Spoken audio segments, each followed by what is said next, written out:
Hey folks, so today we're going to be looking at a few Lamonster Garage products. They're part of his Road Ready products. The three of these together I kind of call Road Warrior products. So we'll be looking at this inflator, talking about it, the tire sealant, and the IntelliBoost jump starting slash charging box. Really nice. I'll talk a lot about that. So anyway, I don't know if this will be 3 videos or 1. If this intro will, if it's 3 videos, this intro will start on each one. But I think it'll be 1 video, and we'll look at each one. So the first one we're going to look at is the tire inflator. And I want to show you, Phobo shared my my bike. And as you can see, now I'm running General Alt-Max front tires. Replaced them a little while ago. And I usually run 20, and I've now dropped to 18. The one in the sun is obviously a little higher, but right now they're at 18. So we're going to use that inflator, which allows you to set the pressure you want and check it out. I don't expect the inflator to possibly be as accurate as the Phobo. So if I set it to 20, we'll see what we get, just to show you. But it's kind of cool. You just set the pressure, start it, and it'll kick off when it hits that pressure. So I'm going to be adjusting these 2 fronts using that tire pressure thing. And then obviously I got to let the air out of the tire to put this stuff in, and I'll talk about it.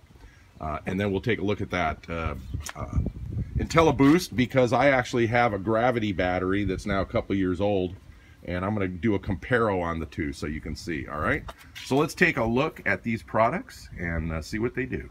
So first off, let's see what's in the box on the inflator. So you get the inflator. Now in one package comes inflator tubes, so this is obviously for tires. The other ones are for basketballs, bicycles, things like that. You get a 12-volt cigarette charge slash cord, so if the battery's not charged, you can plug it into 12-volt and run the pump. You also get a wall charger, which is what I charged it with. And you get, again, this hose for tires.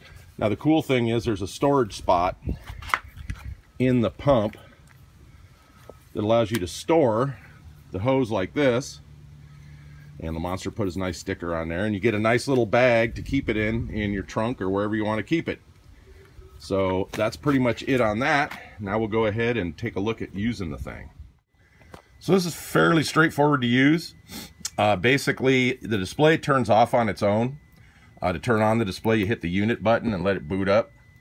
And you'll see it's in PSI. Now, right now it says 00 because that's what it's reading. It's not hooked to the tire. If I hook it to the tire, you'll see something. But the plus and minus is where you adjust your target pressure. So I'm going to set this to 20. That's your target pressure, so I'm going to set that to 20. And then to turn it on, you press and let go. Now, I don't have it hooked up, so it's not doing anything, but basically, that's it.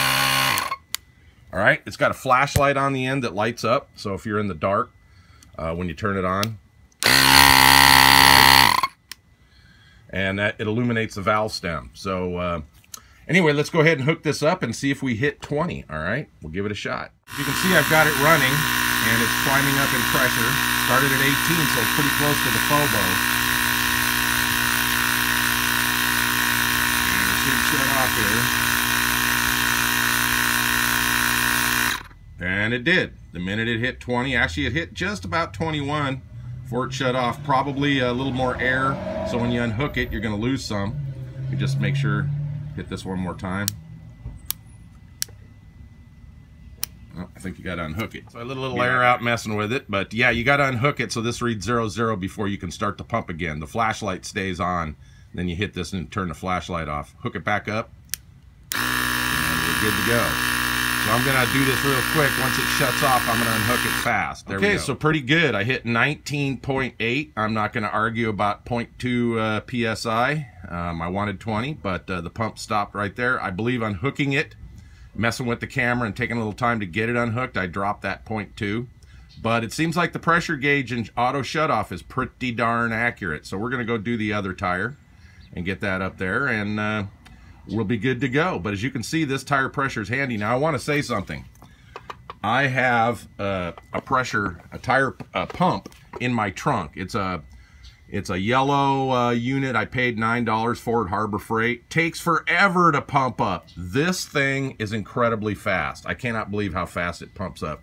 I went around to my car and I had one that was about 4 psi low, and a car tire holds a lot more air. I mean, it pumped that 4 psi in about 2-3 minutes. It was that quick. So compared to the other cheapy pumps out there that you can buy, this thing is a rocket compared to that. And as you can see, fairly quiet and does the job. So this is definitely a road-ready device that I'm going to be proud to carry in my Spyder. Thank you, Lamont.